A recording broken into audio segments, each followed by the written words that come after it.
का ध्यान भी रखती हैं, बड़ों का भी ध्यान रखती हैं। ज़्यादा डोमेस्टिक वर्कर्स जो है विमेन होती हैं और कई बार छोटे लड़के या लड़कियां भी इस काम के लिए रख लिए जाते हैं। उनके पैसे काफ़ी ज़्यादा कम होते हैं, उनका काम बहुत ज़्यादा होता है और उनके काम की वैल्यू भी बहुत कम होती है। डोमेस्टिक वर्कर्स जो हैं वो सुबह 5 बजे से ही काम में लग जाती हैं और कई बार तो रात के 12-12 बजे तक वो काम कर रही होती हैं। इतना हार्ड वर्क करने के बाद भी उनके एम्प्लॉयर्स, मतलब जिनके वहाँ वो काम कर रही होती हैं, उनको रिस्पेक्ट की नज़र से नहीं देखते हैं। This is what Milani a domestic worker had to say about her experience. तो एक मिलानी है जो डोमेस्टिक वर्कर हैं, जो काम वाली की तरह मतलब काम करती हैं दिल्ली में। वो अपना बताती हैं कि मेरी जो पहली जॉब थी वो एक काफ़ी अमीर फैमिली में थी। वो 3 स्टोरी के एक तिमंजिले घर में रहते थे। मेम साहब काफ़ी अजीब सी, एक स्ट्रेंज सी थी। She would shout to get any work done, मतलब वो काफ़ी चिल्लाती थी कोई भी काम करवाने के लिए।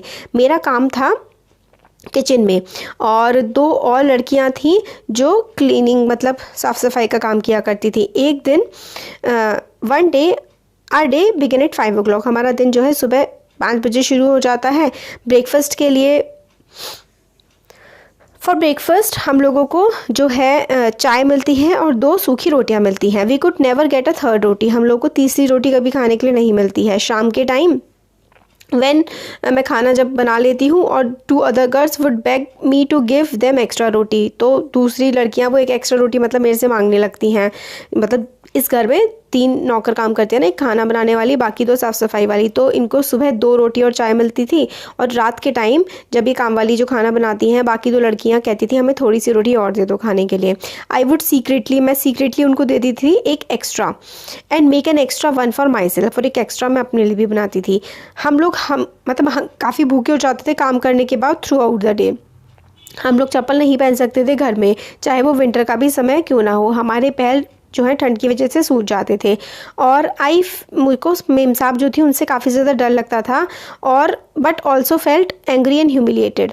मतलब मेरे को उनसे डर भी लगता था और उन पर मतलब गुस्सा भी काफ़ी आता था। Did we not work all day, क्या हम पूरे दिन काम नहीं करते हैं, क्या हम लोगों को थोड़ी सी रिस्पेक्ट नहीं मिल सकती है। तो एक अपनी कहानी बता रही हैं कि पूरी ज़िंदगी मतलब किस तरीके से वो अपना पूरा दिन बिताती थी। In fact what we commonly term as house work actually involves many different task. House work जो है घर का काम, इसमें बहुत सारी चीज़ें आती हैं, काफ़ी सारे टास्क होते हैं जो कि हैवी फिजिकल वर्क भी होता है, चाहे गाँव का हो चाहे अर्बन एरिया हो। जो विमेन हैं, गर्ल्स हैं, उनको पानी लेकर के आना पड़ता है ना। रूरल एरियाज़ में विमेन और गर्ल काफ़ी सारे जो है फायरवुड लकड़ी काट करके लेके आती हैं और कपड़े धोने का काम करती हैं, साफ़ सफाई का, झाड़ू लगाना और पिकिंग अप लोड्स रिक्वायर। इतना सारा जो मतलब भारी सामान होता है इसको उठाने के लिए नीचे झुकना पड़ता है, फिर उठाना पड़ता है, फिर कुकिंग का काफ़ी सारा काम करना पड़ता है, काफ़ी लंबी for long hours in front of hot stove. जो स्टोव होता है चूल्हा वगैरह, उसके सामने कई घंटों तक बैठना पड़ता है। तो विमेन का जो वर्क है इस स्ट्रेनियस एंड फिजिकली डिमांडिंग, काफ़ी ज़्यादा डिमांडिंग होता है, काफ़ी ज़्यादा मेहनत का काम होता है। Words that we normally associated